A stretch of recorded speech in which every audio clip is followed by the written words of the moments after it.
Hey folks, Rob here, and in lieu of a gameplay video this week, things have been mighty busy leading up to Games Week. I have not had a chance to really get some stuff that I wanted to get done. I'm going to do a quick little video that is about 5 retro computing books that are quite a good read.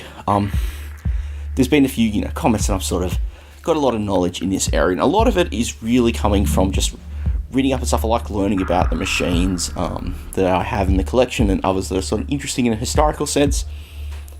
And so kind of wanted to just show a couple. These are not in-depth reviews, it's really just me talking about a couple that I've read, or 5 that I've read and really enjoyed for various reasons. So let's get started. The first one is CoCo, The Colourful History of Tandy's Underdog Computer. It's very much a book, as it says, about Tandy's colour computer line. I ordered this last year when I got my Colour Computer 3, and a lot of it is really about the history of sort of Tandy, how they got to doing home computers, the stuff that led to the Colour Computer project, sort of the history of the platform. A lot of evolved, a lot of things like that. It's a very short read. It's only like 180 odd pages, 180 pages up to the index. So it's one that's pretty easy to breeze through. When I got it, I was reading it over lunch breaks at work, and it's a very nice little book that sort of talks about sort of the elements of that, because the CoCo really doesn't have a massive historical reference, and it's a cool little slice of history. I like I said, it's also enjoyed. I'll pop links in the description if you're interested in learning more. You are free to do those. Number 2 is one that's probably been read by many people, and it is, of course, Andrew Hewson's Hints and Tips for Video Game Pioneers.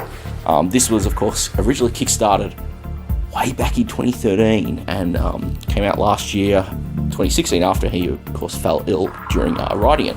And it's very much sort of a memoirs of kind of basically the time when he ran Hewson Consultants in 21st Century Entertainment. So it sort of goes through, and things that it covers topic-wise include sort of the growth, the sort of early stuff that he did as writing the technical books, the era of when our sort of pioneering Spectrum publisher, coming to the 64, the 16-bit years, and sort of all of this. And it's a lot of it is it's a very one of the things that's really nice is that there's bits where he'll talk to some of the authors of games that he published during that time frame, so you get to sort of learn sort of that angle from both sides. It's very much kind of storying. I mean, the title sort of implies, you can sort of learn a lot of things, but there's a good little Q&A section at the end. It's kind of about that in the appendices, but it's actually very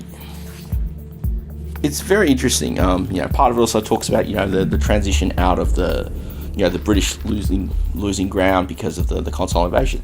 Very good book. I backed this on Kickstarter. This is the hardcover Kickstarter copy. I don't know if that copy's still it's still available. It's also available electronically, so links in the description. Number 3 is probably the newest of the books I'm going to look at, and it is Breakout: How Atari 8-bit Computers Defined a Generation. This one I really liked for a lot of reasons, because obviously I'm quite a fan of the Atari 8-bits.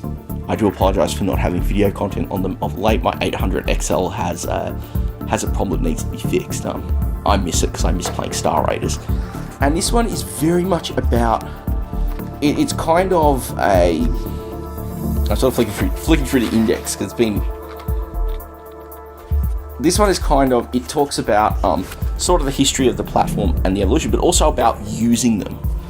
There's great things that tell you about, like, in this day and age, what emulator options are around, ways to hook it up onto, to be able to run modern stuff. A lot of all this, a lot of good things about the capabilities of the machine, and a lot of these details. It's a really nice little read. A lot of things about the later models and all these details. A bunch of games recommendations of games that really do really cool stuff on the platform. There's a lot of good reads out there it's a really good read about those Atari computers. I'm quite a fan of the machines, and I really enjoyed this one. It's actually really flicking through again. Is like there's quite a big section about the games recommendations. So that's like good 100 or so pages of just games, the game recommendations. There's stuff like emulators and modern hardware, and that's something I really liked, that this book was talking about, using them in the modern day. I don't think a lot of the books I've seen really do that, and I think it's a great benefit. And when you're interested in those Atari computers, you really should read it. Number 4 on the list is probably the tome. This is Sophistication and Simplicity, The Life and Times of the Apple II. This one is probably the most dense of the books I'm featuring in this video. I originally heard about it when, during the Kickstarter for Brian Bagnall's Commodore the Amiga years. It was basically, you could sort of pledge and get, bundle was the first volume of that, which was the C64 8-bit era, and then the Amiga years as he wrote it, or you could get this instead of that. And I didn't have a physical copy of the first volume. I had the original on the Edge, so I went for those, but I sort of kept a note on this and eventually ordered it when I had the funds. It did take me a long time to read. It's very dense. It's basically sort of talks about the Apple II from the original sort of evolution of the hardware. Now, I should clarify, this one is not about games. This one's about the hardware and a lot of the serious uses for the computer. So kind of development tools, things like publications. So it's sort of, you could learn about the history of the platform, the history of the community, and things like that. This is probably the one out of all these that is the most niche. I mean, if you're interested in seeing like a lot more about serious side of the A2, it is thoroughly researched and really good to read. I enjoyed it. For me, it was a slog. I was basically reading it on lunch breaks. So I'd go to lunch, try to read a couple of chapters. Some of them are fairly short, some of them are fairly sizable, especially earlier on when you're talking a lot more of the hardware configurations. But if you like what I did, I'm hoping to do more Apple videos on the channel since I got my 2C. Do check it out. And the last one, well, I'll have to show the spine rather than the cover.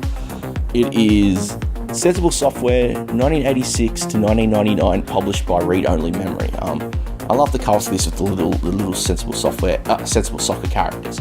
And it basically, as I said, it's sort of like a walkthrough of Sensible from when they started out doing 64 games and stuff before that to the bigger era when they eventually folded. One of the things I love is the approach is it's basically like a giant sort of conversational piece walking through a game at a time, so that there's talk about the games, talk about even some of the stuff they never finished and published, like there was, the Data Universe died on the 64, some of the other big pieces. It is dense, but it's actually pretty nicely readable.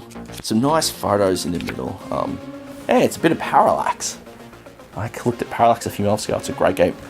It was kind of why I wanted to do Parallax, and I've kind of wanted to do some other games, but it's a fairly lovely detailed book. ROM have gone on to do so many other great books. At the time of writing, they just kickstarted one on the Dreamcast. I'm not personally got so interested in that, but I imagine it's going to be an awesome read. And I've got Britsoft and the equivalent book on the Bitmap Brothers sitting in my stack to read. It's very, if you've read the later books, it's probably going to look a little Spartan in comparison, but it's still as lovely put together. The sort of main flow is in this conversation between Gary Penn, who collated this, and John Hare, occasional interjections with other people that Sensible were involved with, and I really love the way it goes together. It's a great read, and there's a lot of great colour artwork. Quite a wonderful read. I think memory serves it's available only on their website. I don't think there's a digital copy.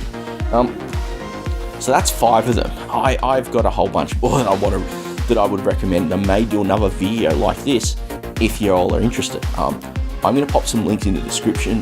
Some will be to Amazon, some will be to the authors, publishers' websites, all worth checking out if you're interested in those areas. I like to think that, one of the goals I have with the channel is to try and bring a bit more rounded appreciation out to retro computing. It's more than just the classic 3, if you have a UK kind of sensibility, which is why I sort of love covering stuff on the Apple, stuff on the MSX, stuff on the Ataris, stuff on the Plus 4, stuff on the Vic, which I'll tap because it's sitting right in front of me. I kind of like that, and these books kind of reflect that a bit. So anyway, thank you very much for watching. Do let me know if you've read any of them, what your thoughts are.